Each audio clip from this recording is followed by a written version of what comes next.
To General Assembly Pizza Night edition. We're going to start with attendance. Secretary Moeller. Representative Bagat. Doing and voting. Representative Brown. President voting. Representative Suvak. Representative Williams. I will be voting. The pizza will not. Representative Villano. Representative In. Representative Tabachnik. Okay, sorry. Representative Owaputi. Representative Arumagasami. Representative Smith. Representative Lee. Okay, I'll get you later. Representative Falkenberg. Representative Law. Representative Hoffman. Representative Lupton. Thank you. Representative Cummins. Representative Thompson. Representative Chu. Representative Schillo. Representative Beckett. Representative Fernandez. I'm sure he is. Please listen for your name. Yeah, okay. My statement stands true. Representative Dooner. Representative Hale. Representative Trong. Representative Iannitti. Representative Lundell. Representative Irick. Representative Park. Representative Lee. Representative McKee. Representative Schloff. Representative Gallo. President voting. Representative Sabe. President voting. Representative DeBoss. Representative Fitch. Representative Singh. Representative Cruz. Speaker Pulaski. Present. Treasurer Shah. Present. Treasurer Moser. Parliamentarian Brubaker. Present. Vice President Maloney. Vice President Dorbeck. Vice President Hamilton. President voting. Vice President Downey. Vice President Agarwal. President Nguyen. Do we have any guests with us this evening? Okay. And we'll now do the Pledge of Allegiance. I pledge allegiance to the flag of the United States of America and to the republic for which it stands, one nation, under God, indivisible, with liberty and justice for all. Okay. President Nguyen, could you please introduce our guest speaker? Sure. Everyone, we have a guest tonight. Chris Vallejos is the Associate Vice President of the Alumni Relations. He would like to address the GA tonight, so please give him your fullest attention and be mindful of food. Thank you. So, Chris?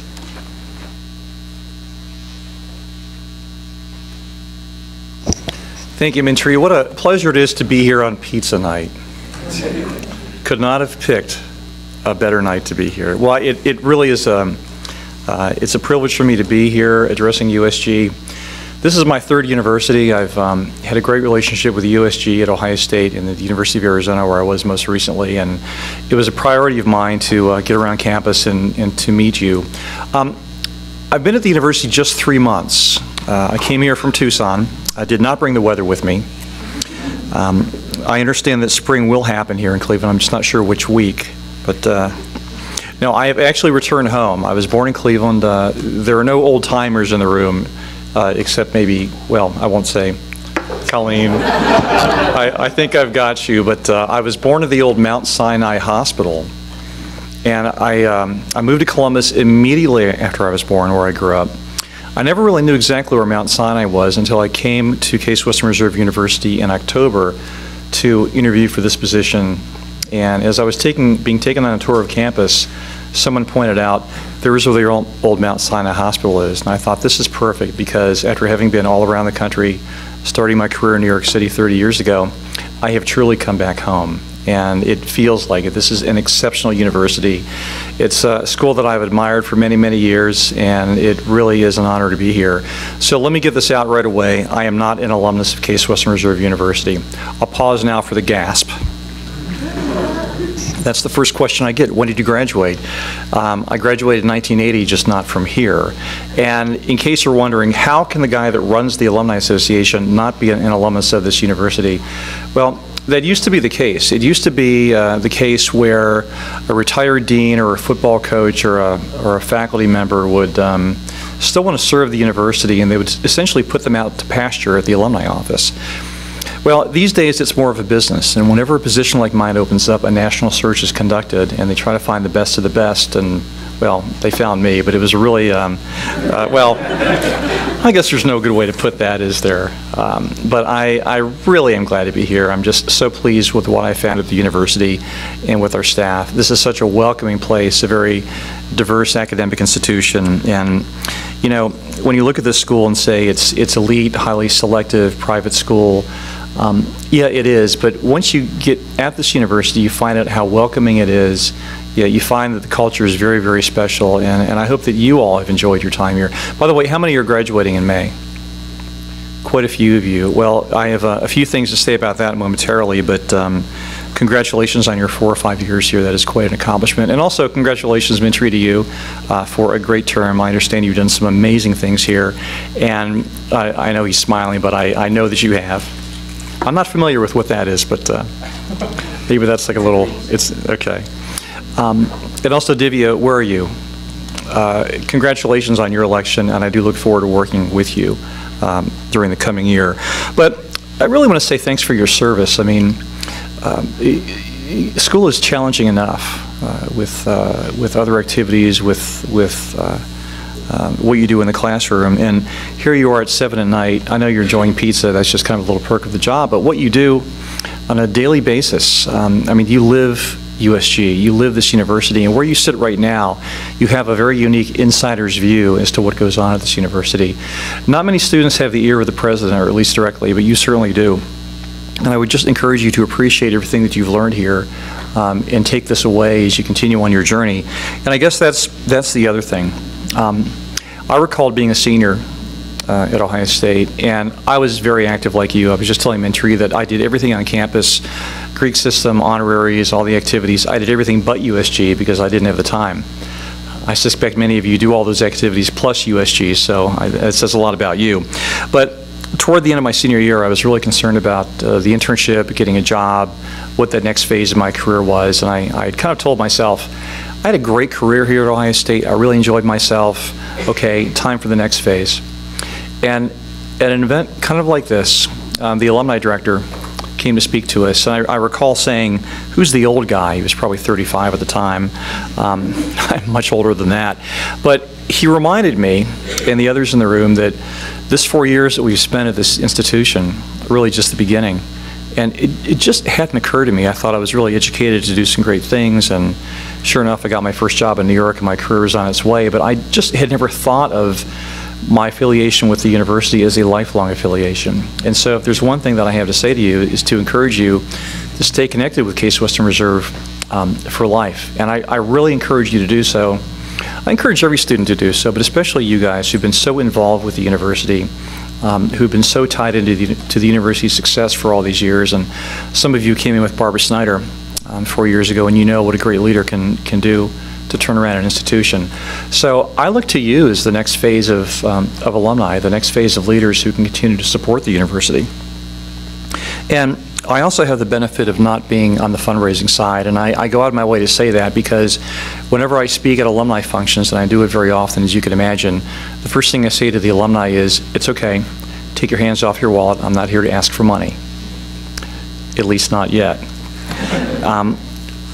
I guess I'm on the engagement side of the house, and I have to say that this university is strong because of the money that alumni contribute. There's no doubt about that, and it's very important to us, especially being a private institution. But the work that alumni do helps to advance the university in many ways. And I hope that when you all graduate, you will consider doing some volunteer work for the university. Nothing heavy lifting, but we need more alumni to work with the alumni admissions program, to help recruit students, to interview them, to be that contact with the high school, college counselor, and actually to be the one to make the phone call to say, congratulations, you've been accepted to Case Western University. We have around 200 alumni that volunteer in this regard. Admissions tells me we need about 2,500 alumni. So I want all alumni of whatever age to begin to volunteer in this regard. Also, we have a career contact network that is comprised of around 700 alumni who have volunteered their time. When you find them on the database and do searches by city, by career, by job, these are alumni who have volunteered to answer the phone or to pick up an email when you contact them to ask for your advice. And it used to be back in the old days when I was a senior that you would be in touch with alumni to get that internship, to get the job. Now, and you know better than I, but many freshmen talk to alumni for advice. What is law school like? What's career in mechanical engineering like? And many sophomores now get the internships. Internships used to be at the senior year. The junior year is where you establish your networking base. The senior year is when you begin to prepare for the next step. Alumni can help in the mix. We have 106,000 alumni at Case Western Reserve University. 700 are part of the career network. According to my colleague Tom Matthews at the Career Office, we need 7,000 alumni to really make this thing work. So we have a couple of great programs that alumni can volunteer for. We just need more alumni to participate. And one of my jobs here is to build, I guess, a spirit of, to instill a sense in alumni that they're part of this university forever, and that the more that they volunteer and make gifts, the better this university is. So the other thing I wanted to mention is I tend to take a very different approach from my colleagues in the alumni relations industry. Usually we deal with the alumni base, which I'm the alumni relations director, that would seem to make sense. So our job is to keep alumni connected, to cultivate them, to make them feel that they're part of the university, to encourage them to stay connected in various ways, to encourage them to speak positively about the university. And what happens in most cases is that you graduate, I get the database of new alumni, and we begin to contact you. Well, where I differ is I think it's the mission of my office to help you make a smooth transition from your undergraduate or graduate days to the next step. That's why we have a career network. That's why we have an admissions program. That's why we want alumni to come to campus and serve you. And so we're doing a lot of things at the alumni office to include students in the mix. We have an event called Alumni Weekend, which will occur in mid-October, kind of adjacent to homecoming. But, you know, just to show that alumni, that we want to reach out to students, we're including a student portion of Alumni Weekend that you'll find out about in a few weeks. We're also changing senior ceremony here, or the senior send-off. We're revising it to make it more of a ceremonial event. For those that graduated last year and before, senior send-off is roughly a situation where you go through commencement rehearsal, you go into a tent, you get a hamburger or a soda, and you leave. And that was your introduction to the alumni world. Well, let me say that we're changing that. We've gotten rid of that concept completely. We're including a very cool ceremonial aspect, and we hope that for those graduating seniors who attend, you will leave with tears in your eyes, wanting to stay connected to this university. So I really don't have a presentation tonight other than to introduce myself and to let you know that we are here for you, and I intend to do what I can to mobilize our 106,000 alumni to help you, because if I were a student of this great institution, I would expect an engaged and active alumni base to help me. So that's all I have. Mintri, I'll be glad to answer any questions, if any of you have any questions.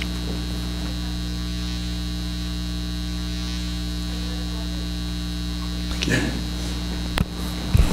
So I know it's on campus. I've been confused since my freshman year. The Alumni Association and the CASE Alumni Association. So there's like the Engineering Alumni Association, then the Broad Alumni Association, who also includes engineers. Yes. So it's very confusing, and since you're new to the university, is there some way you're going to help either bring those together or differentiate those between students? Because students come to CASE and they get confused. And I think I was confused until my junior year. So, I mean, what's your take on that? Well, it's a very good question, and imagine my surprise when I was being recruited for this position. Naturally, I Googled CASE Alumni Association, and what I found was the Engineering Alumni Association. And I said, you know, I know that the school has had an engineering focus. I didn't know the Alumni Association was completely engineering. I later found out that there is my office, which is actually here, let me confuse things even more. I am the AVP of the Office of University Alumni Relations. Our board of directors, our board, is referred to as the Alumni Association of Case Western Reserve University. So in the commencement resource guide, there's a paragraph that I saw when I joined, but I couldn't make any changes, that says the Office of Alumni Relations and the Alumni Association of Case Western Reserve University welcome you to the alumni world. Now, if I read that as a student, I'd say, what? So we have our own branding issues. The first thing we're going to be doing is to begin to call ourselves the Alumni Association. And CAA will call themselves CASE Alumni Association. My office has only been around for 5 years. They've been around for about 100 years. So let them have CAA, and I think they want to brand themselves even further to differentiate themselves. But it is very confusing. We had CASE and we had Western Reserve, now they're together. So we have a lot of branding issues at this university. But that's one thing we're working on. Once we formally announce that we are the Alumni Association of Case Western Reserve, you'll see some marketing that really differentiates us from CAA. But I actually met one of the new CAA staffers the other day. He came to my office for a meeting, I introduced myself, and I said, so what do you do? And he said, I'm with the Alumni Association. And I thought, no, you're not. So we had a conversation after that, but it's something that we deal with. It was a very good conversation, and he's much better educated on the difference between the two organizations. But we do work very closely together, and we want to make sure that alumni know that we are two different organizations. But I agree with you. It is very confusing. It's something that I found when I did my homework. Representative Williams. You said previously that you had been at Ohio State and University of Arizona. Those are both very large schools, and they are. Obviously CASE is a much smaller school. And do you think there are any different challenges at CASE than at those different schools that you didn't encounter there, and or whatnot, and how you like to see them addressed? Well, with no disrespect to my previous institutions, let me say in the case of Ohio State, I ran the membership program at Ohio State. I was a vice president of membership. And the thing about membership at Ohio State is that if you're a dues-paying member, that automatically gets you an application to 2 tickets for a football game. Okay? So all the talk about join to strengthen the university, your membership helps scholarships and recruitment and advocacy and all the virtues of membership, many alumni join to get their football tickets. In the case of the University of Arizona, it's a beautiful school. Surrounded by mountains. It's sunny 350 days a year. It's sun, it's fun, everybody's gorgeous. You graduate from U of A and you say, you know what, I had a great time. And then they leave it behind. The average giving rate at the University of Arizona is 4%. That means that 4% of alumni make a gift every year. That is a ridiculously low number. Ohio State's number is 10 or 12%, pretty average for a public school. Our number used to be in the 30s, now it's in the 20s, but we're working our way up. But the difference here is that instead of saying, I had a great time at Case Western Reserve, I gotta tell you, the undergraduates to me seem really, really fulfilled. A third are in the Greek system, a lot are involved in student organizations, but mostly what I found is that the alumni have a profound appreciation for their academic experience, and they support the university better. It's kind of a private school phenomenon. You pay all this money in tuition, and yet you still want to give back. At the University of Arizona, the tuition is $7,000 a year. Now, what does that buy you here? Books? Well, at Arizona, they graduate and they say, I paid way too much in tuition. I can't believe they charge that much. They have no idea that it's a great deal for a 4-year public education, but it's really all about fun. Here it's all about, I really value the education I got here. And so, but yeah, that's a big difference. But where I sit, it's a tremendous opportunity. And so when you talk to alumni, I was actually giving a speech at one of the Ohio State alumni chapters one time about my vision for the university. Much like I'm telling you, volunteer, pay back, get involved. Any questions? One guy raises his hand and he said, can you tell me when the football team is going to start running a decent offense? Well, you know, I know we're a D3 school, so I'm not getting that question here, but I'm getting really great academic questions. What's going on in this school? What about that dean? Tell me what's going on campus. I mean, there's a genuine interest from our alumni as to the success and the progress of this university, and I love it. You're right, it's a very different school. Most public schools are overwhelmingly undergraduate. Here it's more graduate and professional than undergraduate, but still, it doesn't matter what school or college you're from, people love this university. So. We have time for one last question. So Representative Beckett. I just wanted to go back to the CAA versus the Alumni Association question. So as a graduating engineering senior, how am I supposed to use them differently? How am I supposed to, do you know what I'm saying? Because I am. How do you get involved with both or one, or how does that work? Well, in CAA is kind of a branded alumni association for the School of Engineering, but every other school has its own alumni group. They just don't have the equity of CAA. So it's not a matter of you're joining them versus joining us. We don't have membership dues. We exist to help the schools and colleges communicate with their alumni. For example, the Alumni Admissions Program and the Career Network. CAA doesn't offer those, but we want to make sure that their alumni have access to those things as well. So just think of my office as the mothership, if you will, but kind of facilitating what goes on with the other schools and colleges. So, yeah. All right. Well, Mintry and everyone, thank you again. I really appreciate this opportunity to meet with you. You are definitely the leaders on campus, and I really look forward to working with you in the future. Thank you. Thank you.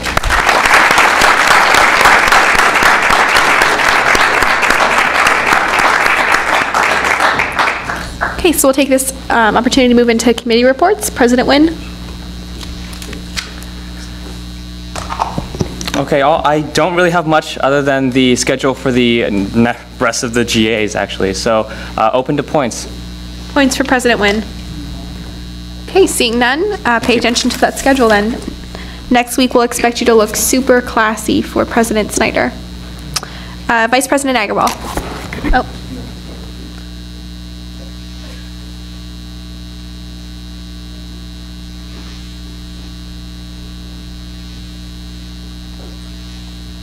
So I have no formal report, but just a couple of updates from, I guess, one of my last meetings as VP of Student Life with VP Jamison, and just kind of talked about some things that we had mentioned beginning of the year, and trying to get some more insight into that. For example, the Pura Vida situation in Twin Atrium, the whole situation with Twin Atrium, and really with that, it's kind of up in the air still. We had, as I'd mentioned before, we talked about maybe looking into something as Performance Foods, which is the company that runs the smoothie station in One-to-One Fitness. However, VP Jameson said that did not work out. So we're kind of looking at maybe a student-run option for that area instead. And I think he asked me to basically ask GA if what you think we can do with that, a student-run kind of shop or something in that space. Is there a question? Okay. I can take the suggestions in open forum, maybe. So that's that. For the smoking on the Delbert issue, UH is still not being cooperative. However, in all the attempts that VP Jameson has made to kind of, work with them on the situation there and explain to them how that sidewalk smoking affects our students. And the next step, he said, is he'll bring it up with President Snyder and see what she can do to talk with UH about this.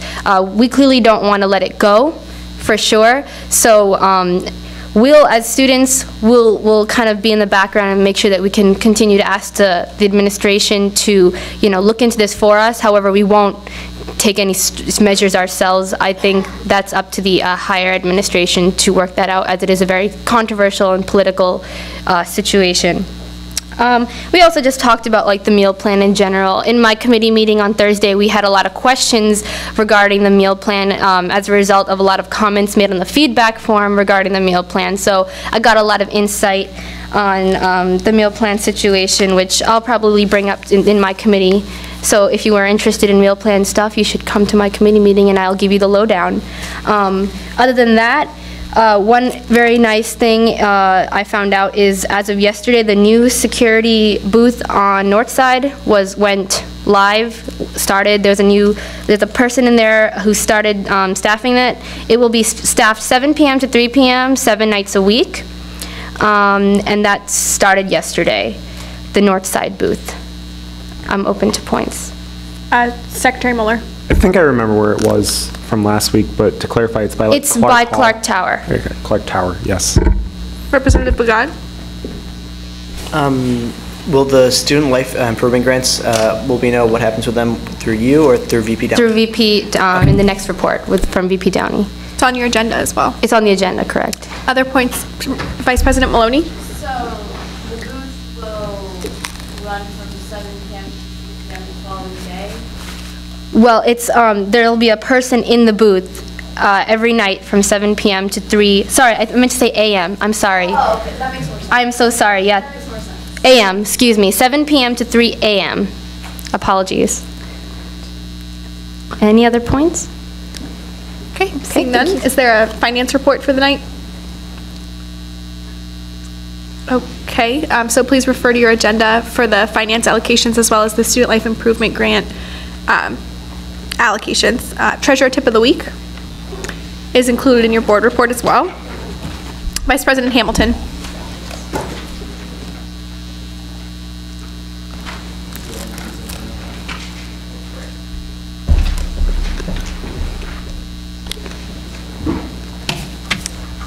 All right.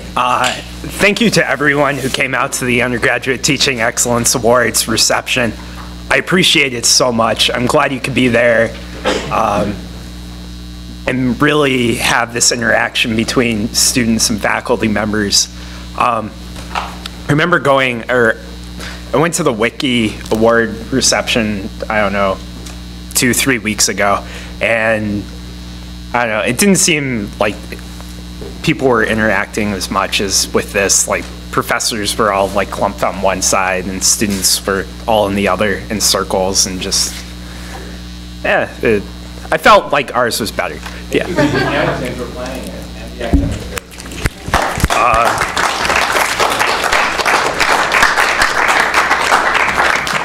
So that being said, I don't have the winners in the agenda, so I'll just say it now. Dom Feek for the Case School of Engineering, yes. Amy Absher for the SAGES program. Laura Tardikoff for advising. Athena Veretos for arts and sciences. Ajay Singh for the Weatherhead School of Management, and Kelly McConnell for the Francis Payne School of Nursing. So yeah, I just hope next year is going to even be better. I'm open to points. Any points for Representative Hale? I'm sorry, I just wanted to say, like, at the reception, I've never met so many faculty from outside my major and had like such a great time talking to them. So it went great. Representative Lupton? How many students do we have, roughly? I think we had about an even amount of students and faculty members there, so maybe like not that many, 20 to 20. So, you know, pretty good yield rate in terms of people who RSVP'd and actually showed up. You know, I'd probably say like 75, 80%. Even had 2 members of the Academic Integrity Board show up. 3? Oh, 4. Yeah, 4 members of the Academic Integrity President Board. Wynn? Will there be a means to send out the winners to the faculty somehow, and also to thank the people for coming, and as well as like congratulate the nominees or whatnot, like a follow-up, I guess, to the event? I wasn't thinking of it, but I'm sure willing to do it now. Yeah, we can. Any do other that. points for Vice President Hamilton? Vice President Maloney? an article on the front page of the website about the awards? That'd be amazing. Can you just send me like what you wanted to say or rough idea? Sure. Yeah, and the awards looked awesome. They were amazing. Representative Williams? This is just a really brief comment. Jared, Vice President Hamilton, I've never seen you looking so happy, so I think it's probably because everything's going well. Hey, any other comments? Colleen? Jared, thank you. I honestly can't remember it ever growing as well and being as beautiful as you and all of you. And I think having others on your committee getting awards is a lovely. Thank you, Colleen, Steve, Matt, Taryn, James. Thank you as well. And everyone that showed up and ate the food and applauded. Thank you. Did you also send an announcement to Case Daily? You bet. I think the faculty would really appreciate it. Excellent job. Okay, any other points? Seeing none, Vice President Dorbeck. While we wait for Vice President Dorbeck to walk up to the podium, I would like everyone to pay attention to the yellow slip that Colleen just passed out. This was going to be a part of my board report, but unfortunately didn't get in there. Because the president and possibly the board chairman is coming to our GA next week, I would like for you all to consider a question that you would like to ask either the president or the chairman, and please write it down on the slip of paper so that we can collect at the end of GA. This is so that when they come and present to us, we are mindful and not thinking of things while they're talking, but we also have a preset list of questions that we can kind of ask them if we needed to. Thank you. So please do that and then pass it towards the center. Vice President Dorbeck. Hi, everyone. Last week, we had USG's presence at CWRU Live, which was an event for prospective students to know about the organization.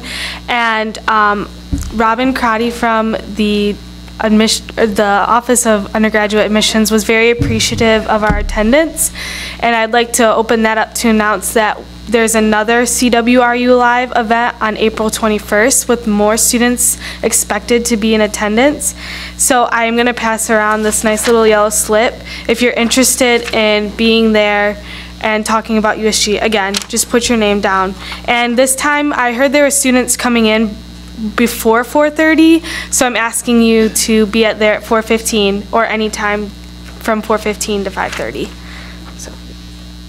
Okay, next I have a lot to talk about for Relay for Life. Right now we are selling Dippin' Dots Wednesday and Thursday left for the rest of the week. And it will be in Twing and Nord from 11 to 3. And I apologize that you guys got 2 emails with the spreadsheet to sign up. So please sign up if there's a few slots open left if you're interested in volunteering. And then this Friday is Relay for Life. And we will be selling super sloppy hot dogs instead of the grilled cheese.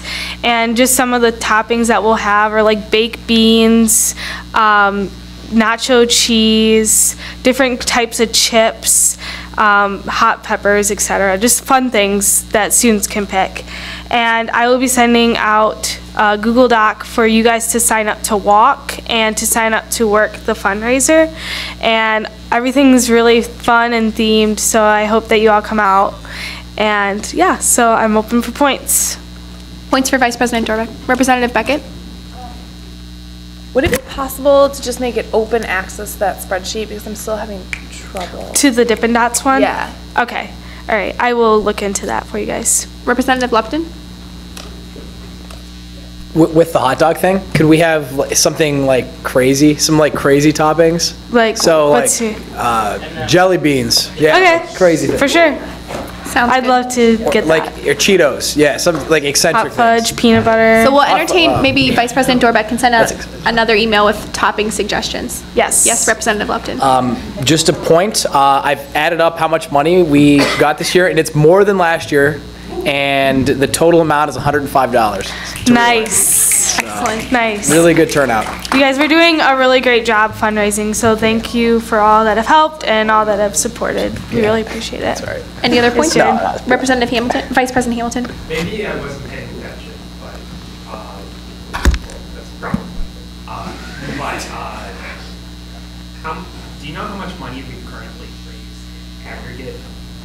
let me think here. It's probably right now close to $1,400. Is that including Yes. So always check a live total on the Relay for Life website as well. Yeah. That's really great. It is really excellent. Proud of everyone that did something. Yeah, I really thank you, everyone who bought pizza. Representative Cummins? Yeah. Yes, we are having a Spring Fest booth. I was going to hold the announcement to next week, but we're going to be tie-dyeing t-shirts. Representative Laura Cruz, she designed a t-shirt for us, and it's just white and black with a Spartan on it, and it's a CWRU, and Spartans on the back, and we're going to give them to students to tie-dye. So. Representative Hoffman? I had to figure that out yet, so. I know people have tie-dyed into an atrium before. Yeah, I just have to get a tarp. Any other points? Representative Williams? Okay. Seeing no more points, Vice President Maloney.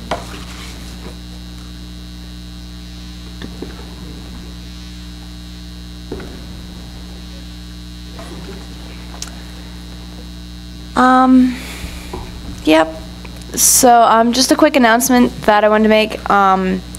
Office 2011, not Office 2011, Office 2010 is currently being beta tested on all of the public computers in the Carlton Road dorms and also Carlton Commons.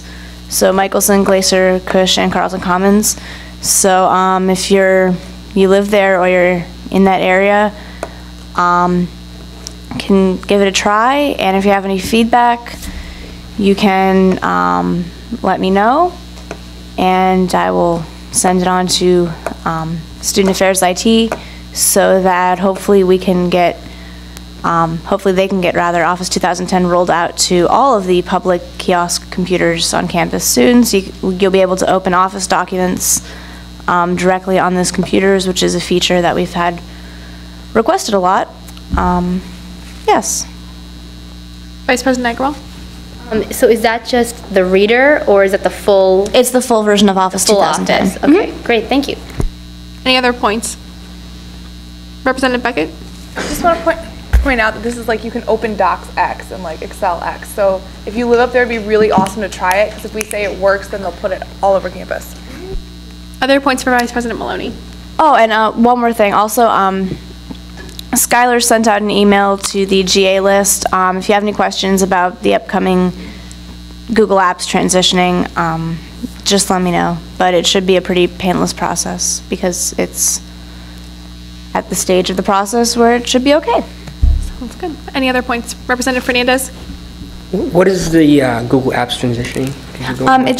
Google is merging our Google Apps for Education accounts into basically the same account space, the same database that they house regular Google Apps, regular Gmail accounts in.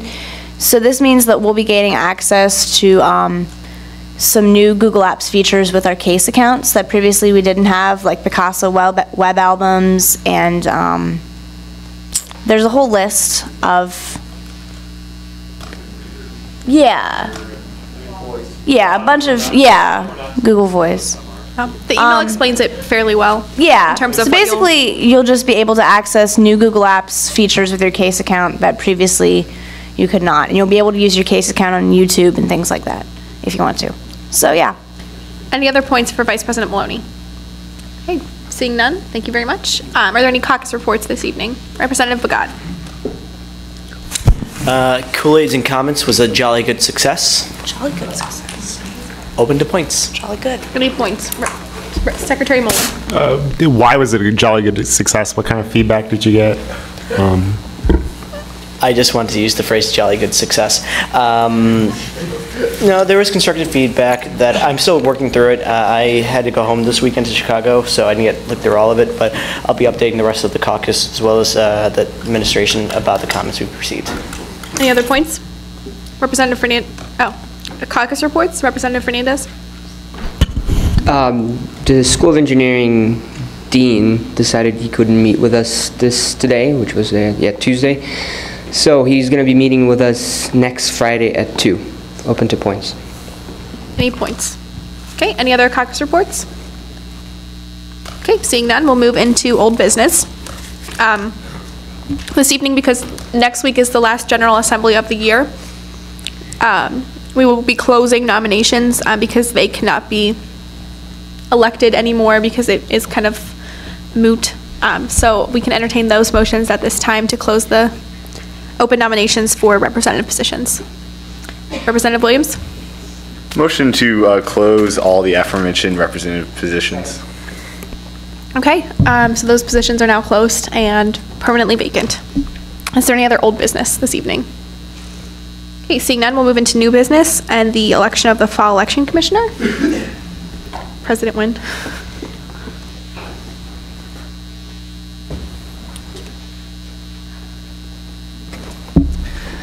Speaker Pawlowski is running for this position. I will be running this election.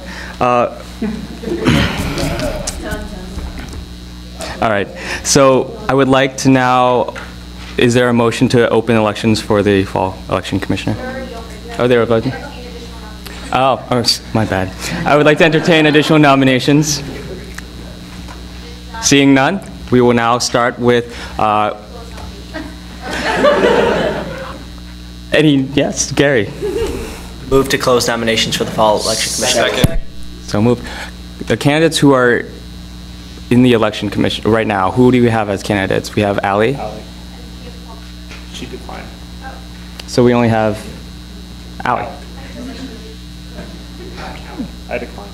Okay, well then I guess if we don't have a move from the floor, then we will go ahead and have Allie please approach the podium. Stage. The stage. You have, her letter of intent is in your agendas. You have 2 minutes to address the General Assembly with whatever usage you would like. Okay. So I tried to include as much as possible in my letter of intent about my commitments in the fall. I'm going to be a fifth-year senior. I'm graduating in December, so I was not able to run for a representative position, which is maybe kind of sad, but I think I'm going to try and be a professional proxy, be an at-large rep, maybe go back to Student Life Committee or PR, depending on which works with my schedule. And thinking about my class schedule, I'm taking 12 credit hours. I thought about taking the film class where the movies are shown on Tuesday nights, but I decided that USG is, I want to go through my last semester trying to be a part of USG, even though not elected.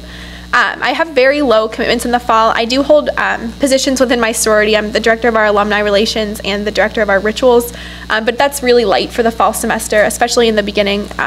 I feel I have a lot of experience working with first-year students. I was on the orientation executive board. I was an orientation leader the summer before that, and I'm going to be a case ventures leader this year. So I really feel like I can target well to first-year students and run a successful PR campaign with the future VP crews to really get some qualified candidates in for our first-year representatives. And I'd like to entertain your questions. Any questions for the candidate? Representative Bagat. What role did you play in the 2009 fall election commission? Oh, I was part of the election commission in fall 2009, which was interesting. It's the first time within record that we had a runoff election with stores. With Secretary Mueller, actually, and we did a paper ballot election, which was, and yeah, Representative Brown. We had a paper, but we chose to do a paper ballot runoff election, which was interesting because we got some high response versus, making the decision to do it in the stores building actually versus to do it online, which makes it kind of tricky to get the high response rate. So to try and make it as unbiased as possible. Any other questions for the candidate? All right, seeing none, if you could please step outside.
Okay, so we'll just keep things moving.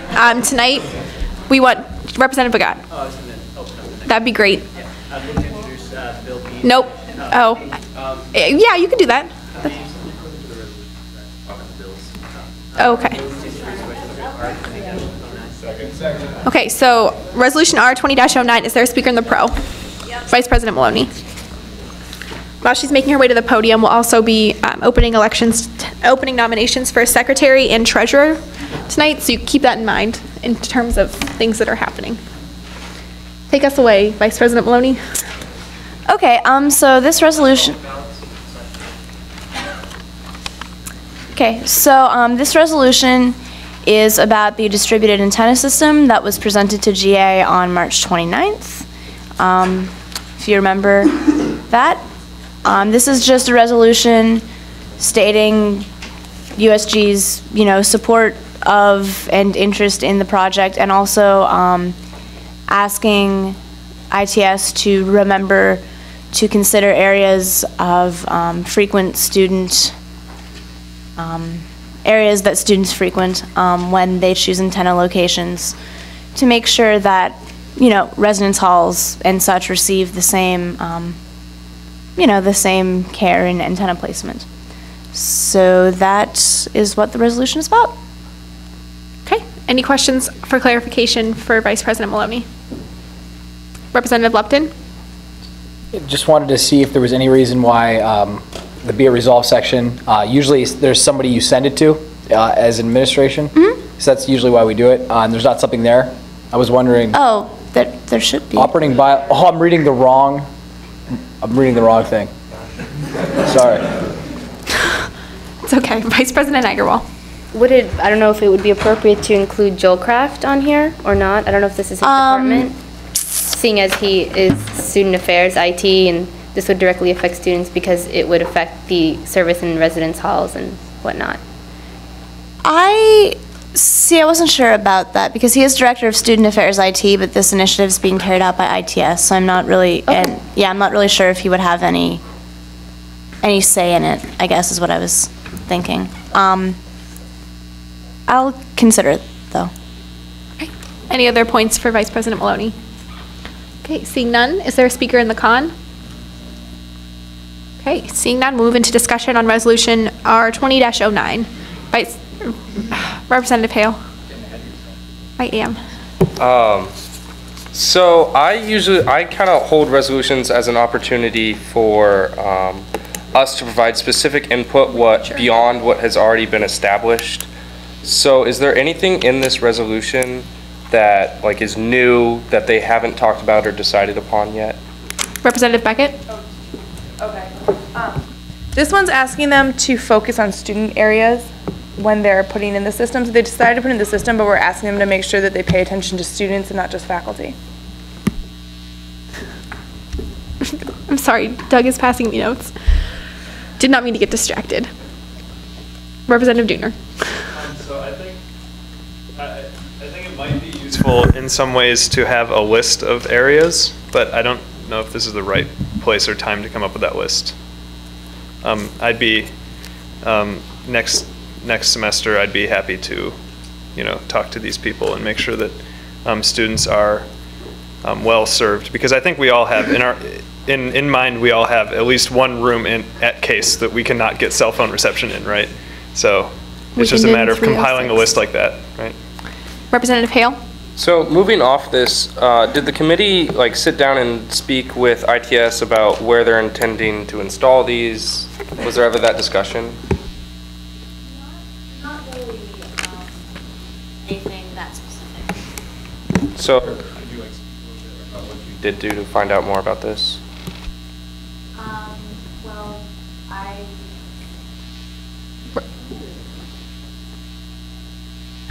We listened to a presentation about the distributed antenna system that was, it elaborated on the points that were brought up in the GA presentation.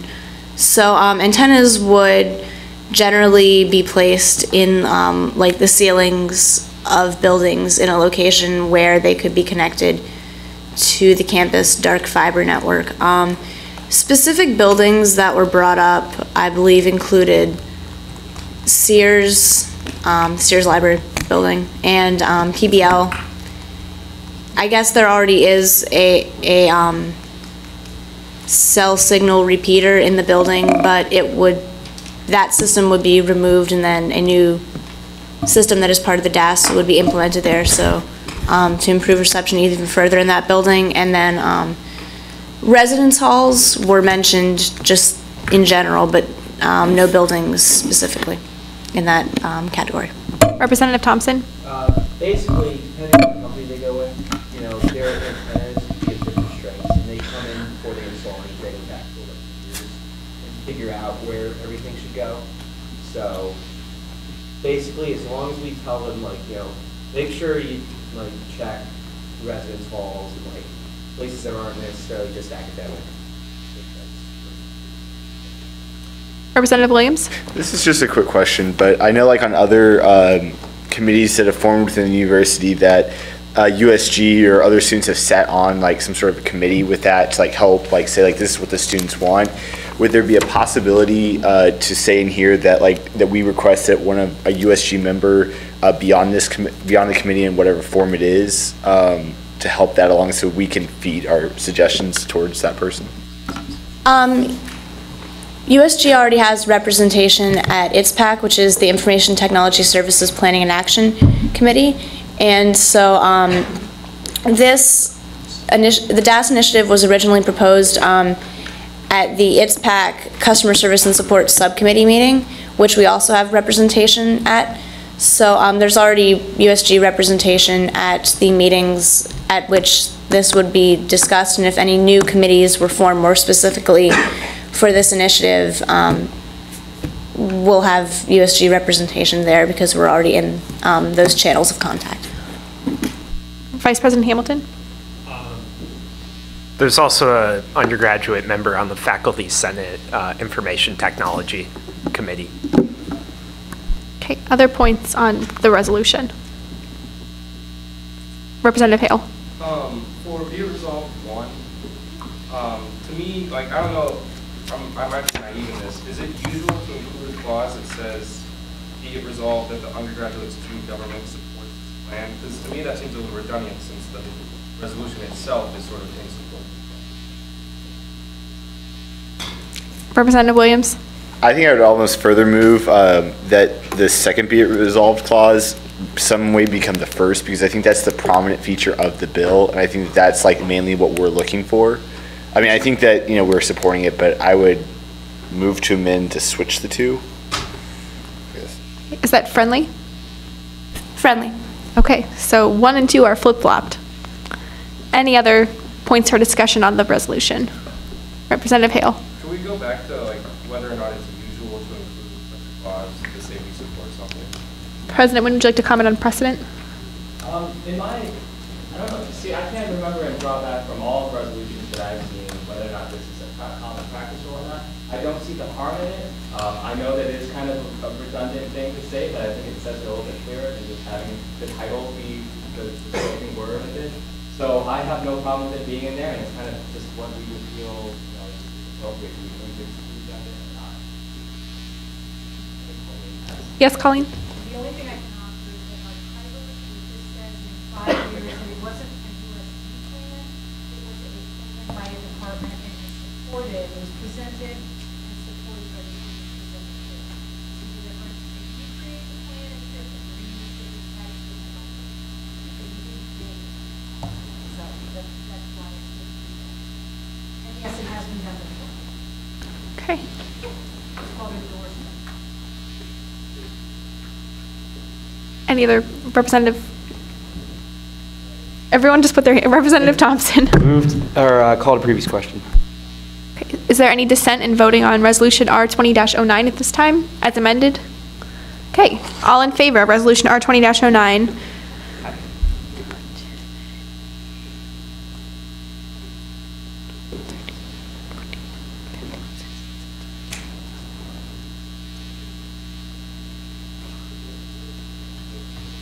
Yeah, 31? Yeah, we got the same number. All opposed? Okay. Abstentions? Okay, resolution R20-09 passes. At this time, we could either do the nominations for the secretary and treasurer, but there's also bills in your agenda that were not on the front page. So, Representative Cruz. Move to open nominations for secretary and treasurer, or do I have to do them one at a time? One at a time. Move to open nominations for secretary. Okay, so at this time we'll take nominations for USG secretary for the 21st General Assembly. Representative Cruz. I nominate Andrew Brown. Do you accept? I accept. Representative Begat. Nominate Colin Williams. I will decline. Okay. Representative Lee. Okay. Oh, we haven't opened treasurer yet. So you can, any other nominations for secretary? Representative McKee. Tadbir Singh. Representative Begat. Secretary Mueller. I respectfully decline. Any other nominations at this time? Okay, those will remain open until next week. At this time, we can entertain a motion to open nominations for Representative Cruz. Move to open nominations for treasurer. Okay, any nominations? Representative Begat. Nominate Representative Williams. I accept. Treasurer Shaw. Okay. Representative Williams. I nominate, he is not a member of USG right now, Derek Muff. Okay. Representative Lee. Okay. Yes. Is there a requirement for finance? No. Any other nominations at this time? Okay, seeing none, those will also remain open. Feel free to email Parliamentarian Brubaker and Secretary Mueller with nominations for either of those two. So the super secret bills that were not included on the front page are B 20-13, 20-14, and 20-15. Representative Hale? Is there a second? Speaker in the pro? 13 is operating bylaws. Representative Brown. Okay, so this basically, every year, the judicial board goes through the operating bylaws and basically reviews them to see if there's any changes that needs to be made and if there's any grammar errors that weren't caught by previous parliamentarians. So this year, if you flip your page over behind it, Appendix A has the two changes that the judicial board found this year, which in Section A of Article 2, it revised the second sentence to be more grammatically correct, as well as providing a provision to allow the suspension of Robert's rules, as well as Article 3, Section C, which allows the introduction of legislation past its date. Like, you need to submit legislation a day beforehand, before legislation. So if I decided to come in today to GA with legislation, and 2/3 of you guys said, yes, we want to vote on this, we could introduce that. But beforehand, there was conflicting arguments that said, no, only Robert's rules can be suspended, but later it said that this could also be suspended. So it clarified the language to allow the suspension and allow this to happen.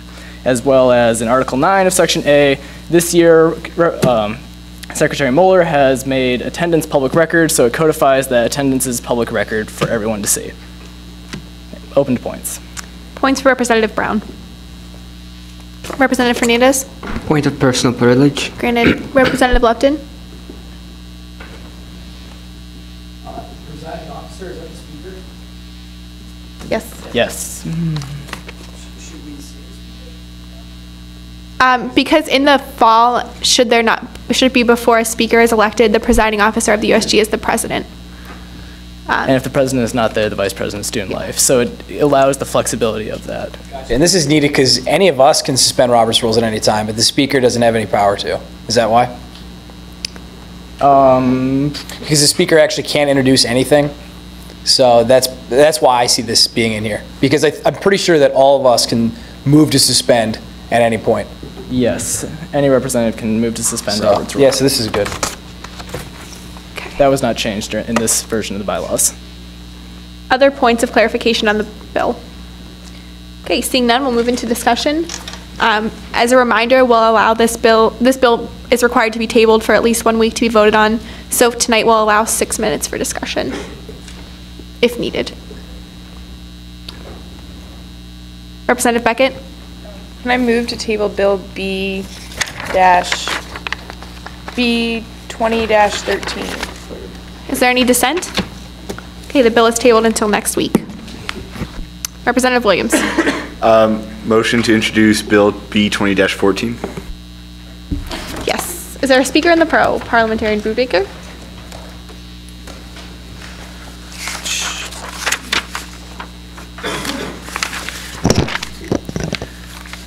Hello, everyone. Okay. So on Sunday, I met with VP Downey and members of the Finance Committee to discuss the revision to the funding bylaws. There's a lot in here, so I'm going to go through it all up here. Hit the main points. A lot of it is clarifying language and such, but there are a few substantial things that you need to pay attention to. So as you can see on the first page, treasurer becomes treasurers, correcting the name of the Student Activities and Leadership Office. Organization treasurers will not be referred to as financial officers. That's because not all student orgs call their treasurers, so that gives that flexibility. Instead of just student orgs, USG recognized student orgs, another language change there. All right, let's see. Section D, minor change, adding USG Finance Committee to that clause. Section E of Article 2, another reason that the Finance Committee can fund events is to promote collegiate pride tradition. That's just a thing that Finance wants to be able to encourage in their events. Article 3, Section B. The USG President shall be an ex officio member of the Finance Committee. That means by virtue of being the USG President, he sits on that committee. It's kind of implied, but this just codifies that. Section C. So previously there's been a limit on how much a new student org can request in mass funding. The limit has been $500, but there have been exceptions which the Finance Committee has granted, and so this is formally giving them the power to have discretion. A case would be Dance Marathon. They came extremely well prepared, and so they got more than $500 in the allocation, and they had a very successful event. And so this gives the Finance Committee flexibility to support those orgs that have their stuff together. Okay. Section D. This section codifies that within student organizations, a majority of the membership has to be undergraduate, and it specifically says that on the exec board of an undergraduate student organization, you cannot have graduate students. There have been problems with this in the past, and so this is getting that language in there so it's out there. Section F.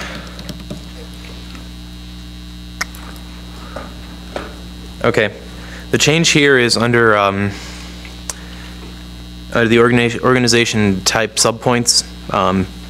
Sports athletic organizations include those which are in the process of being recognized as sports clubs. There are currently sports clubs supported by the athletic department, and then those which are not.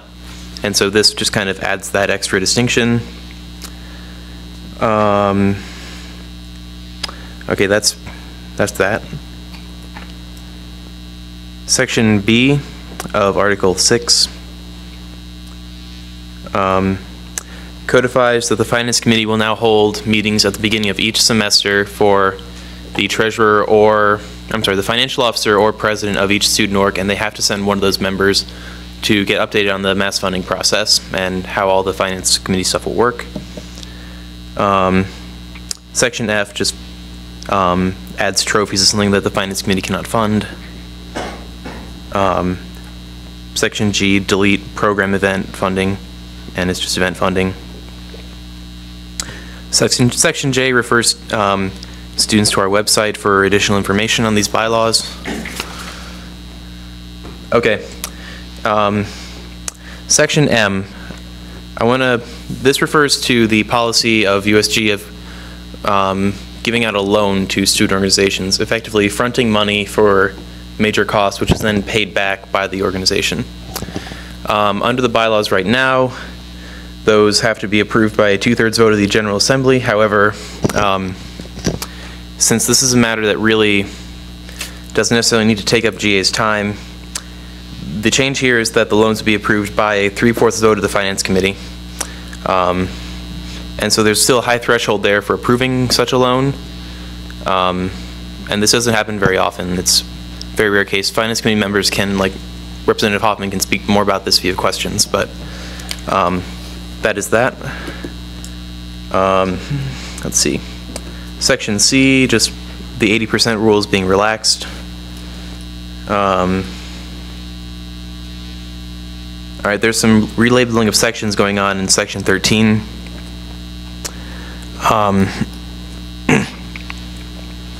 What this is doing is giving the VP more flexibility in when they can hold mass funding, because right now mass funding usually falls on the weekend of Family Weekend, which has been a problem. So we add a... Family Weekend's different this year. I'm sorry? September 23rd through 25th. That's why, to give the flexibility, instead of just weeks 1 through 9, it can be weeks 1 through 9 or 10 for mass funding. There's a 2-week wiggle room built in if you look in the new section B. So please read through that.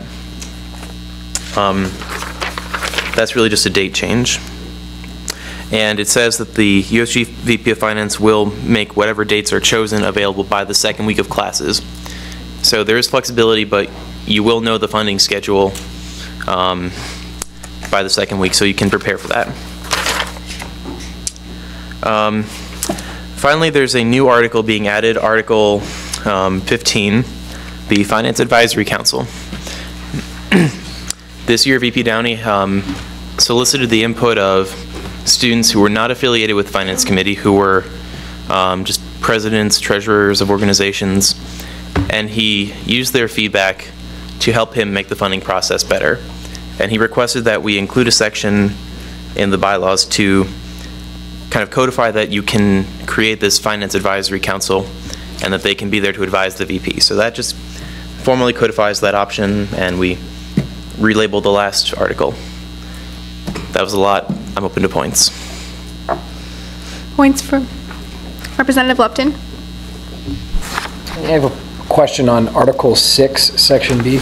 Article 6, Section B? Yes. Okay. Is this going to add, so if either the president or the financial officer, is that the treasurer, or Yes. could the financial officer could be somebody that's just a rep that doesn't have the title of treasurer that wants to go? Well, the reason for that language is because, again, the clubs have different names for their treasurers. And so that's why it's as general as financial officer. Okay, when they sign the mass funding form, or when they become a group, Yeah? does it have to be the person that they put as their treasurer? Yes. It has to be either that treasurer or the president. Okay, and well, when... well, unless it's a clarification. Okay, because I think how many meetings are there typically? So it doesn't state in here how many meetings. The only reason why I'm asking is there's 160 student group or 150 student groups. If both of these people can't make the 3 meetings, then it's going to be very time consuming for the VP if they have to fulfill this commitment. So I don't know if Are you saying the commitment of holding the meeting? Or? Yeah, so if both president and financial officer... No, president or financial officer of the student org. Yeah, that's fine. One or the other. Yeah, if both of them can't make the 3 meetings, then they don't get funding. Say that again? They only put one. Yeah, but if they can't make either of the 3... Then they meet with Suzanne and I, we make it happen. Oh, you make it happen, it's not the VP of Finance? Okay. I mean, the point is that they need to be at some kind of meeting to understand the funding process. Okay, I just thought they had to meet with the VP of Finance, and he's already time burdened, and I thought that would not be... Representative Williams? Actually, 2 points. One on that. Well, one of the reasons why Finance Committee is held on Fridays is because it is during community hour when nobody should have class. So I'm guessing that these financial sessions would probably be held at one of those times. The second thing, just a quick question I had, was actually on the same point. If for whatever reason the group gets a new financial officer in whatever form it is, do they have to does the new one have to go through this new training, or is it like grandfathered in? Quote? They must go through the training. Representative Thompson? On a different note, this is kind of minor, but doesn't it already specify the ex officio status of the president in the operating bylaws? I don't know off the top of my head, but it doesn't hurt to have it in the funding bylaws. Colleen? The practice of the workshop is that there are at least, there must be 8 sessions, half of which were welcoming in the first week classes. There are so many sessions. There's never been complaints, but there's not a minimum thing. But that being said, what we deal with is people who just forget. So it's doable. The other thing I would recommend, Doug, I'm not sure if it's you or Colin, but I think these changes must be sent to the student boards as a point of information that they are being voted on. Because they're the ones that really, I think, capitalize on the benefits of the finance bylaws. Okay. And I think it would serve them the best to send these out to me. These are pending. I'll vote for the next week. If you have any questions, contact Colin now. I'm sure we'll break that along. I think that'd be something for him to use the president and treasurer listserv to send these out. President Nguyen? Oh. Carry that out and make sure we. President Nguyen? This may be semantics, but does it say anywhere in our grant of power the vice president has the ability to form an ad hoc committee for his sole purpose?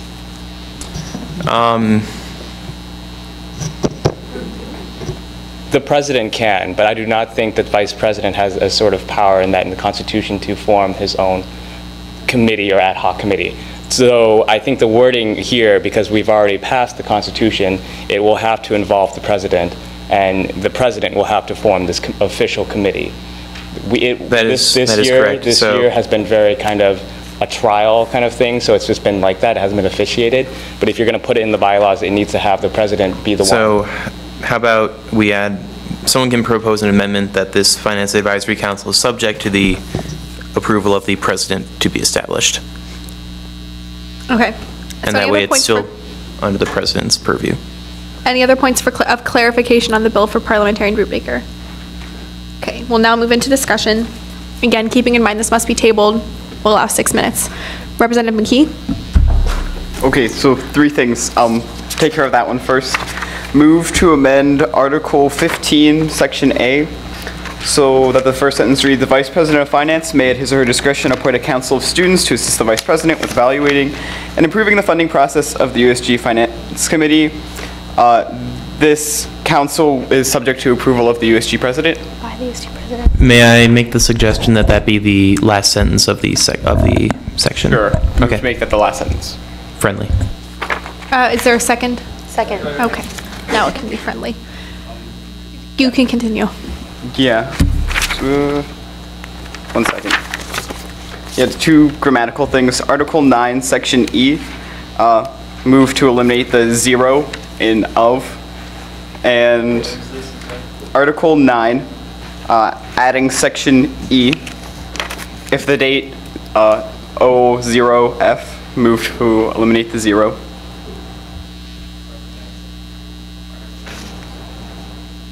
Yeah. Is there a second? Friendly. Excellent. And then for Article 13, new Section B, just to clarify the wording on those. Under week 10 or 11, move to change the end of that clause to read Monday of week 10 or 11. Friendly. And week 11 or 12, move to change the end of that sentence to say Friday of week 11 or 12. Friendly. Okay. That's all. Representative Thompson? In the new section N, about loans must be approved by the Finance Committee, do you think it would be prudent to at least the appeal option over the GA? Instead of just completely eliminating it? So to clarify, do you mean that you would give GA the power to appeal that, or that you would allow the student group to appeal to GA? So when I was discussing this with the Finance Committee and VP Downey, I really don't like the idea of the loan to begin with, but I understand that it's a necessary thing.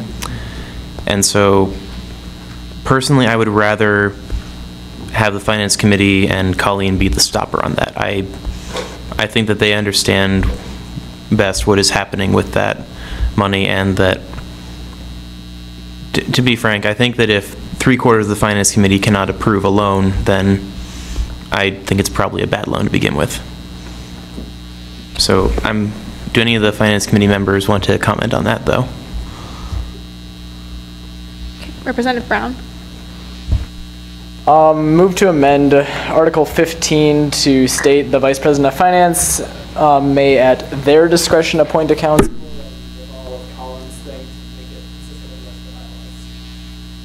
Second? Is there a second? Second. Is that friendly? Was that a yes? Or friendly? Okay. Representative Williams?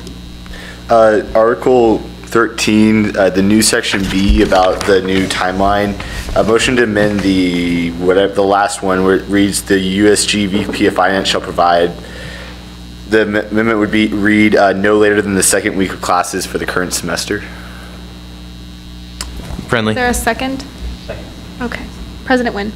Back on the topic of the loans and whether or not it should be something that GA has the ability to grant a voting power or just stop at the Finance Committee. I am a fan of not limiting the student voice, and I believe that if we were to somehow stop this at the Finance Committee, that we are not doing our job as representatives to this in particular, because this is something very huge. You are asking to loan a chunk of the student activities fee away to a certain student group, and I think more input needs to be had than those people who are in the Finance Committee who may or may not show up to that particular meeting or whatnot. If this happens so irregularly, then I would be fine with having the General Assembly still have input in the same way that I would love to have an appeals be brought up in GA. So my opinion of it is that it should stay the way it was and allow GA to have the vote. Representative Hoffman.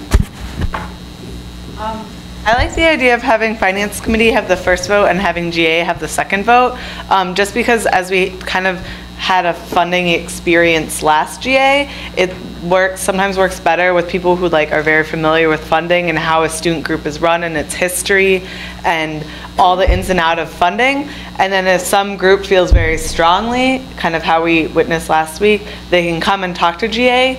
And if for some reason Finance Committee is made a really stupid decision, GA can then overturn it. I think it would be a good balance. Just to be prudent, I would like to encourage you to think about the discussion the opposite way, that if Finance Committee had granted a sizable loan and that the General Assembly, could have the power to overturn it in the other way. Just so we're being very prudent in thinking about the student activities fee things. So think about that as well. Representative Williams? Point of clarification, as the funding bylaws stand now that General Assembly would have to approve the loan, I know there was a loan granted earlier this semester, and I don't ever remember voting on it in GA. I mean, I'm not sure I know that's completely separate from this, but I'm just wondering why that never happened. Nope, was not brought up. Representative Thompson. Such an unusual situation, very unusual situation.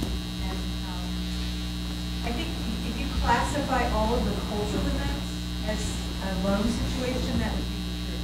And so I think you mentioned the word prudent now. I think the prudent thing is to retain the appeals process the way it exists with the USG always being the stop gate. I think if you were to make the Assembly approve all loans, you have every cultural group in here approved, because they get all of their funding given to them in advance of their tickets. So they're in essence taking loans every single time. They meet with you, develop a budget, et cetera. I think it would be a waste of their time.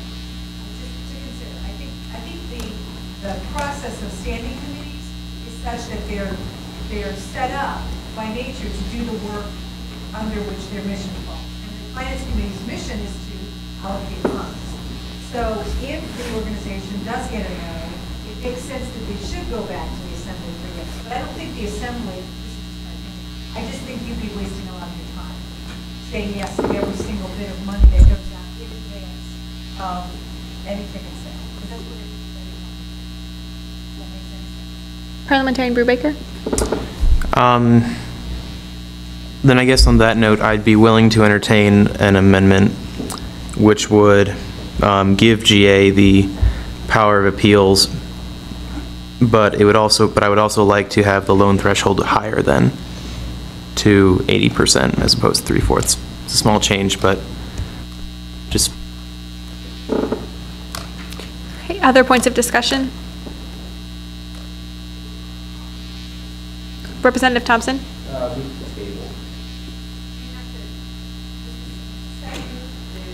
Parliamentarian, he cannot make an amendment. I was saying hypothetically, I would entertain such an amendment. But right now, is there something on the table that the second to add something for the No. So that's perhaps, if we choose to table it tonight, something we can think about over the week to add, and we'll note to make sure that discussion comes up. So is there a second on tabling? Second. Okay, is there anyone opposed? Okay, so the bill will be tabled. We have one more. Representative Hale? Move to introduce Bill B20-14. Is there a speaker in the pro?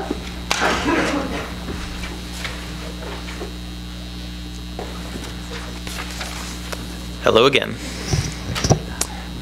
Okay, so this is the bill to amend the election bylaws. I met with Election Commissioner Lupton following the elections, and he raised really only two issues that he had during the election. One being that the campaign agreement is not technically required of all candidates to be a valid candidate. And so the language in Section D requires that all candidates meet with a representative of the Election Commission and sign the campaign agreement, because that language has not been in there in the past. It's been something we've done, but hasn't been codified. As for Section J, the posting policy and enforcement is, well, I don't know how the new one is going to shake out, but the idea is to give the commissioner discretion in enforcing that policy and in handling violations and such, so he doesn't have to chase down every poster on the window of NORD. I am open to points. Representative Hale? Does Section J conflict at all with the new student affairs person? Are we like taking power away from them and saying you're not going to enforce posting on our elections? Well, since these are our elections, we are charged with regulating them. Enforcement can come from above USG. The Constitution and our bylaws and everything is inferior to university policy, and so university policy and enforcement of that would be trumped by someone in student affairs who would be enforcing that. Representative Sabe? To clarify, so if somebody doesn't sign the campaign agreement and runs but doesn't campaign, would they still be an eligible candidate? No. But is that clear? That's not really clear. Then we can clarify that, but okay. Commissioner Lupton, you can speak on this a little more, I think.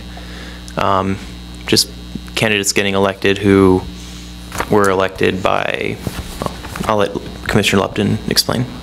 Yeah, I would definitely be okay with changing the wording to make it more clear, but I really do think that that this needs to be signed, and the reason why I kind of brought that up is we had probably 4 or 5 candidates say, I'm not doing campaigning and I really don't want to, and it really, so they pretty much said, like, to me it was like USG really, like it doesn't, like they weren't taking their commitment seriously, and we've had issues in the past with people dropping out and such. Another reason is, let's see,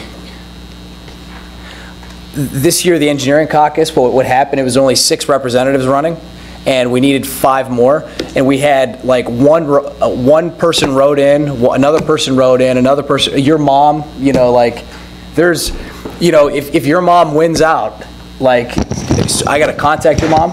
So I mean, there's a lot of, so that kind of takes away work from the election commission, because if somebody's really serious about running a write-in campaign, they should reach out to the commission, and if somebody was serious about it, then we would have probably saw at least some type of campaign.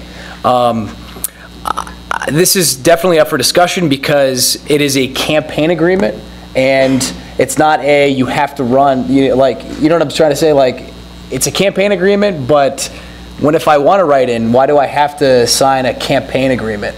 So I think we could talk about some changing there.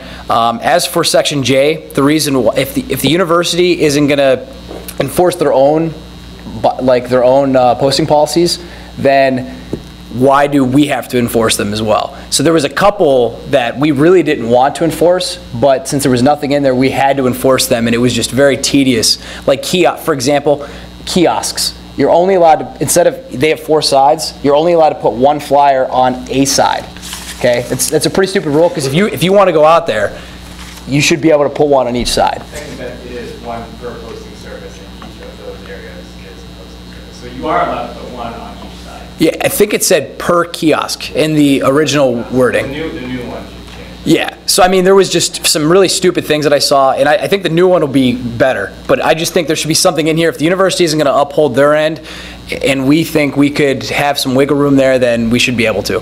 So I really like Section J. Section D, we can discuss.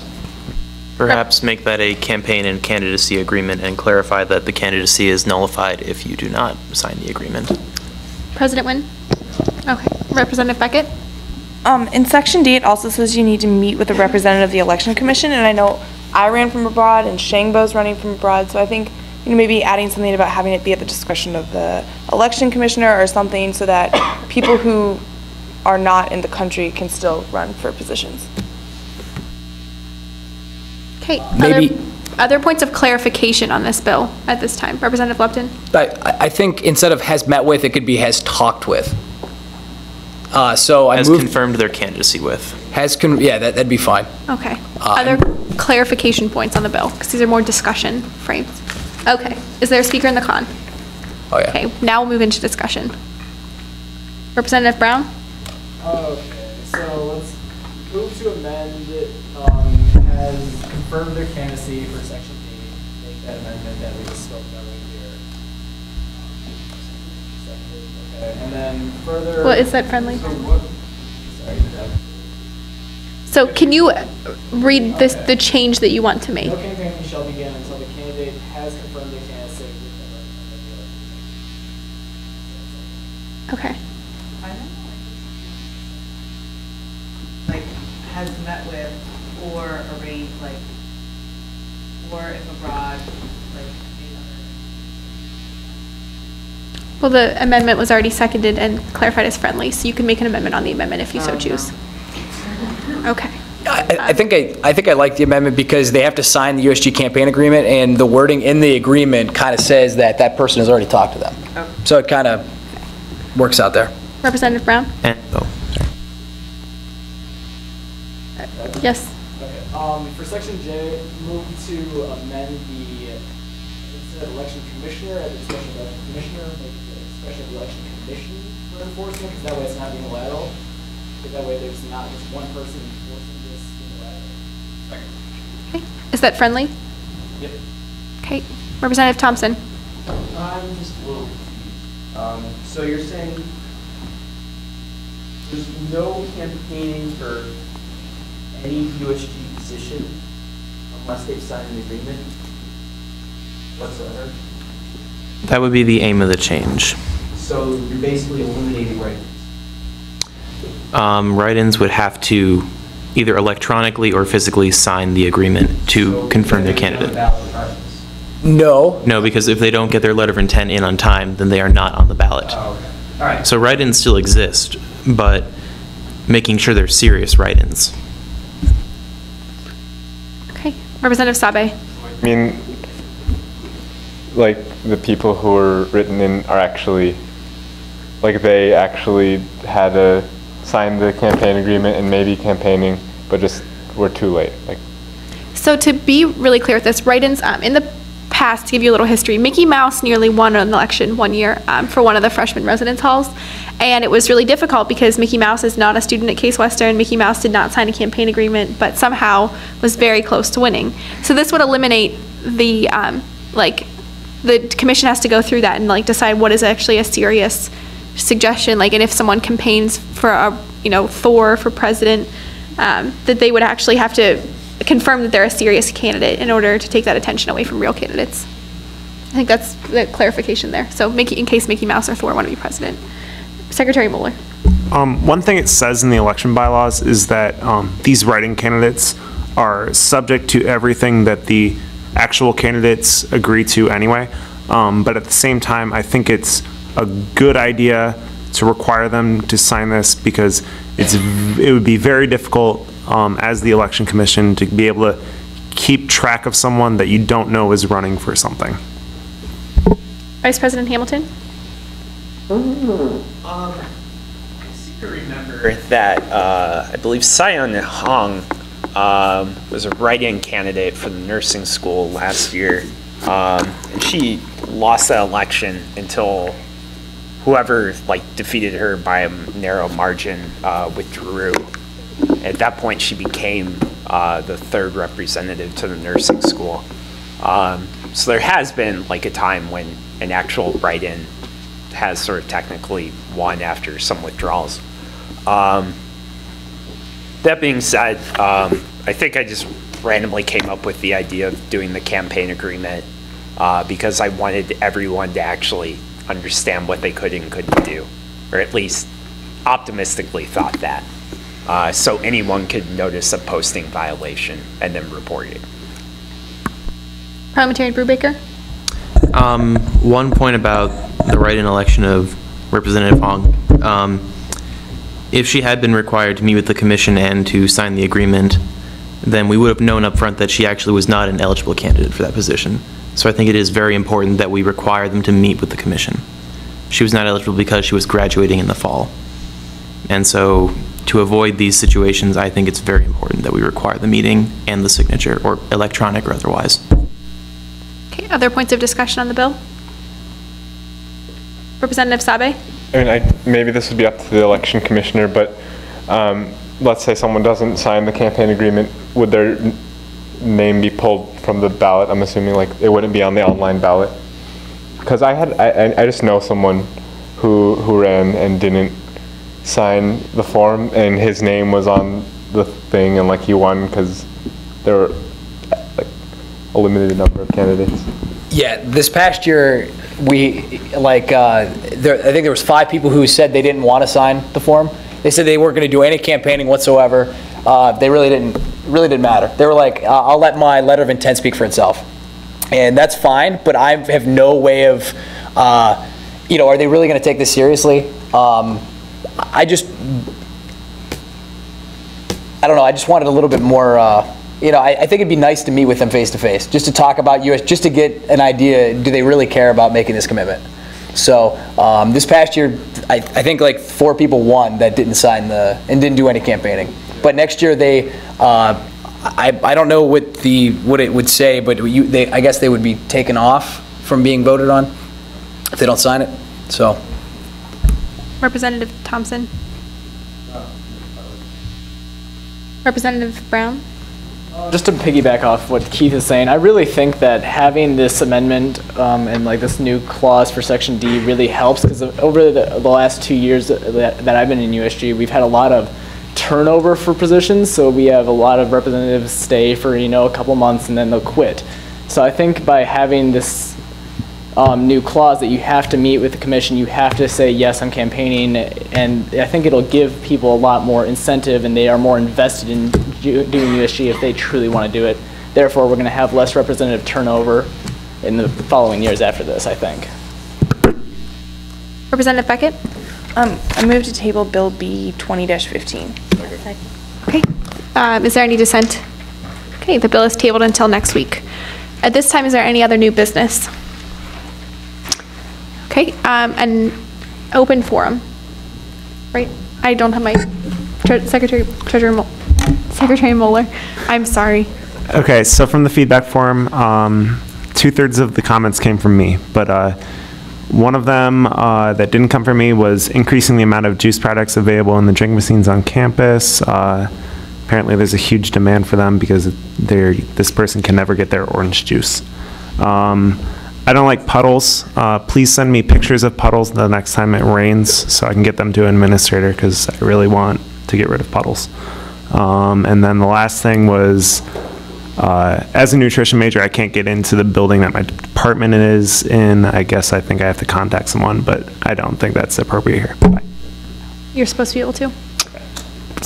Representative Lupton. I think the worst puddle on campus is the one, the PBL crosswalk. You know what I'm talking about? So if you're coming from like the quad, walking to PBL, coming around by the library, and all of a sudden you need to cross the road to the left. Like right across from the, like near the merging fountain. Yeah, close to the merging fountain. Anyway, it's the worst putty you've ever seen in your life. And people were getting muddy, and on campus, that's the worst puddle. And I think that definitely needs to be something that's talked about, Divya. President Nguyen? President Nguyen? I'd just like to make a statement about legislation and kind of the trend that I'm seeing with our discussion on legislation. If I could provide a little bit of history or background with why we write legislation. We used to write legislation just to even welcome a member of the university administration to campus. So we used to have these legislation that said, welcome Rick Bischoff, the USG congratulates you or whatnot. So another point of legislation is archival reasons, and that includes endorsing USG endorsement of projects or ongoing projects that the university has. So by no means are we wasting our time by writing legislation that has our endorsement on it. It is something that is good for archival reasons, so that when we look back, we know that USG was, a part or in support of something. That is all. Representative Cummins? I wanted a little bit of feedback. Last week in my faculty senate meeting, we talked a little bit about pass, no pass. And I was wondering if anyone has used it, what your friends, what the sort of opinion of it is. I guess at Case at least, the ideal is that you use pass, no pass to take some class out of your major. Expand your horizons outside of your major, and what it's kind of ended up being has been, an extra class just to, stay above 12 credits or whatever, and we definitely want to move away from that. And Case has a different policy than a lot of universities of our caliber, and I just wanted to see how it's being used right now. Representative Beckett? I'm in a class required for my major with one of my friends who is not required to take this class, and she did take it just to take it, to see it. She's second semester senior. Turned out being horrible, but I have to take it. But she decided to fail it rather than withdrawing. Audit classes too. I don't think that's being. No, she's taking it as an elective for credit to get enough credits to graduate. Representative Thompson? So what do Well, the main difference is when you can take it. So almost every other university, when you sign up for classes, you have to signify that you're taking this pass, no pass. Whereas we've had it actually the last day of class, you can decide whether you're pass, no passing. What they're considering right now is revising it to the withdrawal date, which is 3/4 the way through the semester. Representative Lupton?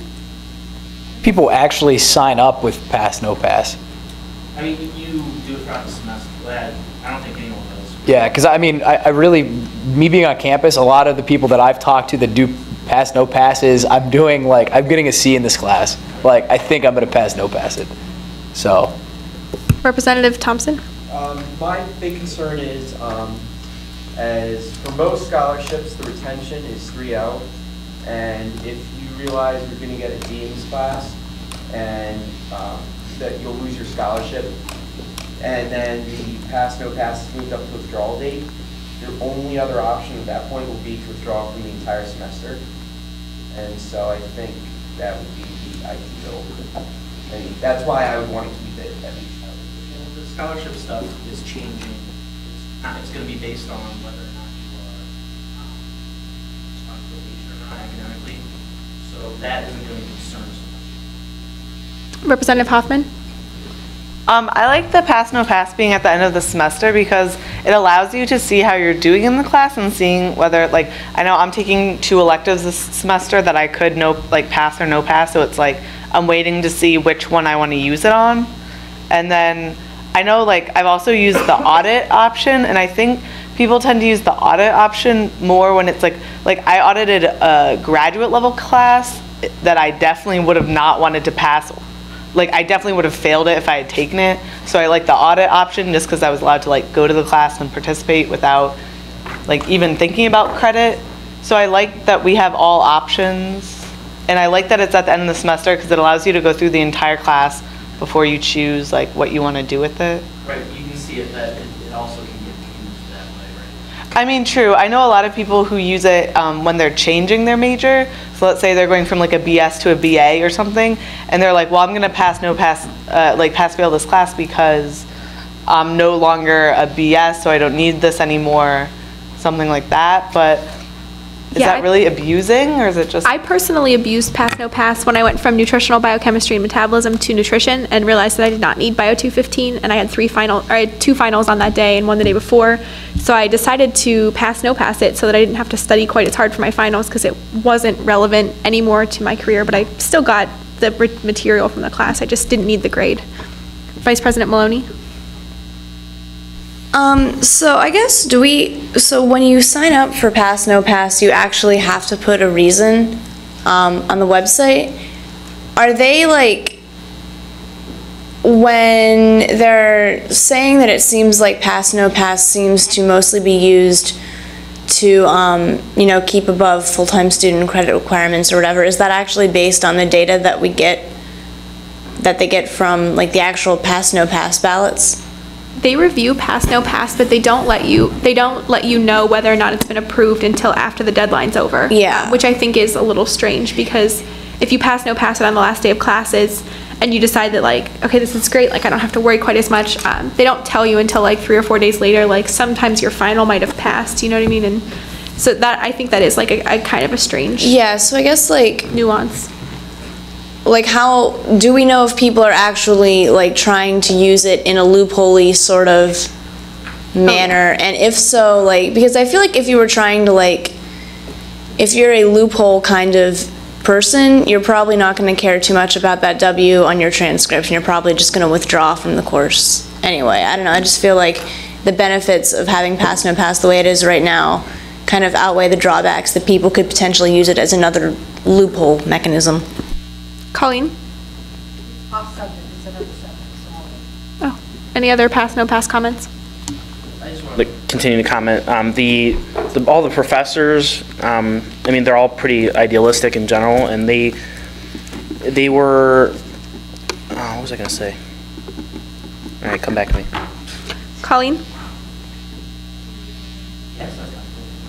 Okay, every year I ask my dearest friends in USG for your opinion, okay? Inside or outside for Relay for Life? What would it have to be like to go inside to Ville Center and have Relay? Hailing? That bad, huh? Tornado. Let's raise our hands. Representative Lupton? It's got to be cold and rainy. I'm not a diehard outside, so I'm going to take the other stance. Like I think it'd be really cool in Ville. Like I think it'd be a lot tighter knit, which it'll seem like it's crowded in a happening place, and I will stay there longer. So I know if it's rainy and pouring, I'll go to I'll go out there and I'll do a lap, and I'll be like, nobody's here. But there'll actually be enough people to fill up Ville there, and I'll end up I'll only stay for an hour because it's supposed to be. I looked at the forecast. It's like, what, 35 degrees, 70% rain. My vote is for Ville. Representative or Secretary Mueller?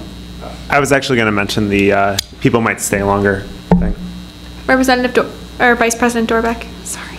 I was wondering what would be the possibility of tentatively having it outside? No, it has to be called at 9 a.m. on Thursday.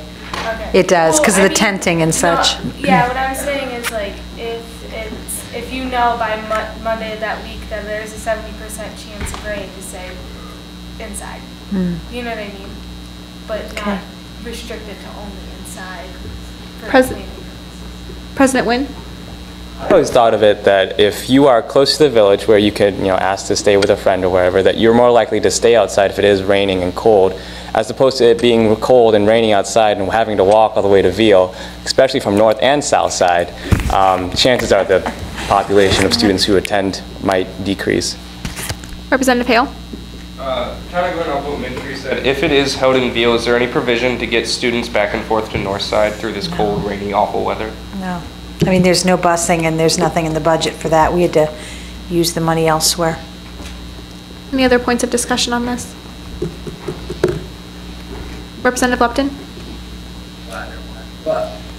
I would say if Thursday morning, if it was like the average temperature is going to be 40 degrees and it's 70% chance of rain, I think it's probably a good idea to move it inside because it's just going to be, that's miserable.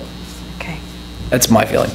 That's what it was last year, yeah, just like Mintry said. Representative Thompson? Just so you know, if you were there last year and you were miserable, that's why. I just like to emphasize the security issue. If everyone could please pay attention, thank you. You know, if people are walking back at 4 o'clock in the morning to Northside and they don't ask their friends to walk with them, that is pretty dangerous. Well, if we do move in, I will figure something out for transportation. I just have to. I agree with you totally, Skylar. I think it's ridiculous. Representative Hale? In the evenings, the greenie will be, oh, not at 4 a.m., never mind. Yeah, no, we'll have to figure something out. We'll figure something out. Representative Williams? Is there a possibility of talking with Safe Ride to see if that program can be extended? It won't be enough. I mean, we're talking hundreds of people. I know. So no, we'd have to have a bus. We'll figure it out. We'll get safe transportation. Don't let that be a worry. Representative Beckett? I was just gonna say, I live on South Side, so whenever I go to Relay for Life, I have to walk the whole way. So, I mean, people are always walking.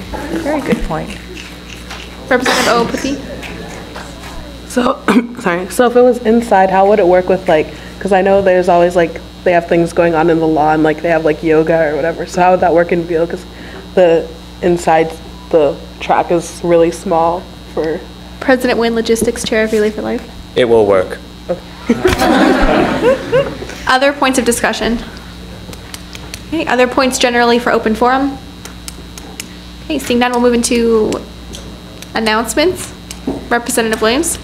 What happened to advisor's report? Oh, it wasn't on the agenda, but if you'd like to give an advisor's report, we'd love to hear it. The only thing I was going to say is that even if you weren't signed up for Relay, I would love to spend that evening with you. I will buy you a barbecue. I will take you to pizza midnight. Well, I'll buy you pizza at midnight, and I will buy you pancakes in the morning. So it's also free. I would love to. It is the most fun. Okay, other announcements. That's right. Thank you. Okay, other announcements. Representative Williams? It's hard to believe, but we only have 10 school days left. And so that means that Tween Study Over is right around the corner. How many days was that? It's 10 school days. Anyways, Tween Study Over is April 26th. We'll be having, obviously, a booth there. I'm co-chairing the event this semester. It's going to be great. Just kind of some stuff to look forward to. UPB is sponsoring an arcade room with some skee ball and some racing games. Obviously, lots of great food this semester. We'll probably be having some bouncy castles outside and whatnot, so it's going to be a great time. Please come out and show your support, and obviously, please come help work the USG booth, whatever Vice President Dorbeck needs. Representative Dorbeck. Vice President Dorbeck, sorry. It's okay. The Office for Undergraduate Admissions is still looking for some more hosts for April 21st for prospective students. Contact Robin Crotty if you type in her email and you'll have to find something to do with them during inauguration. Parliamentarian Brubaker. On a slightly personal note, I am circulating a petition to request that SEC hold a referendum on adding the sports clubs as one board to the body. If you would like to help me get this as a referendum issue, please come see me. I have a petition to sign.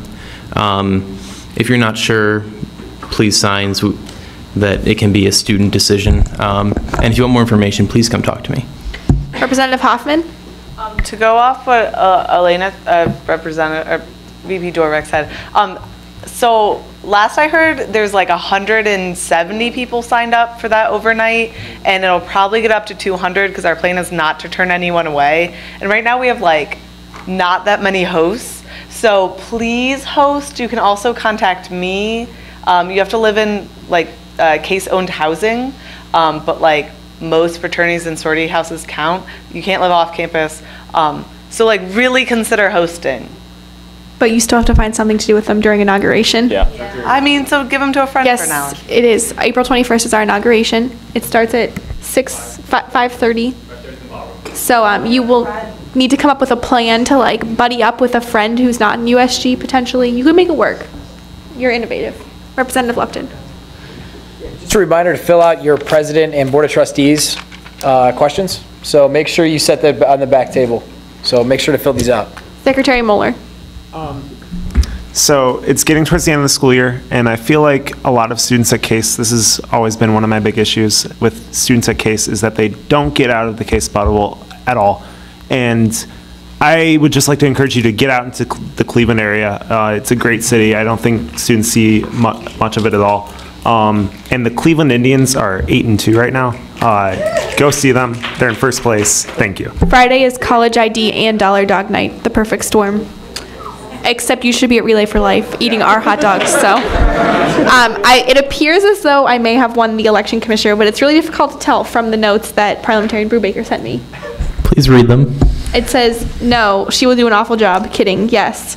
Yes, duh. Allie P/Mintry and Poopy. Real mature, guys. Vice President Maloney.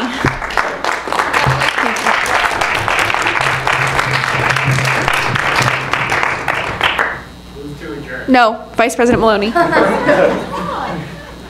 Come on, Kelly. You got this. Okay. Everyone wants to leave. Take your time. Well, now that I've made Jared feel like a jerk. So I'm pretty interested in graduating in May, and so I need some more results for my capstone project. So I'll be sending this out to the USG social list also, but if you're not on the social list and you're interested in helping out with my project, let me know, and I'll send you the address, because graduating is something I'm really interested in. Hint, hint, nudge, nudge. Okay. Vice President Hamilton. Move to adjourn.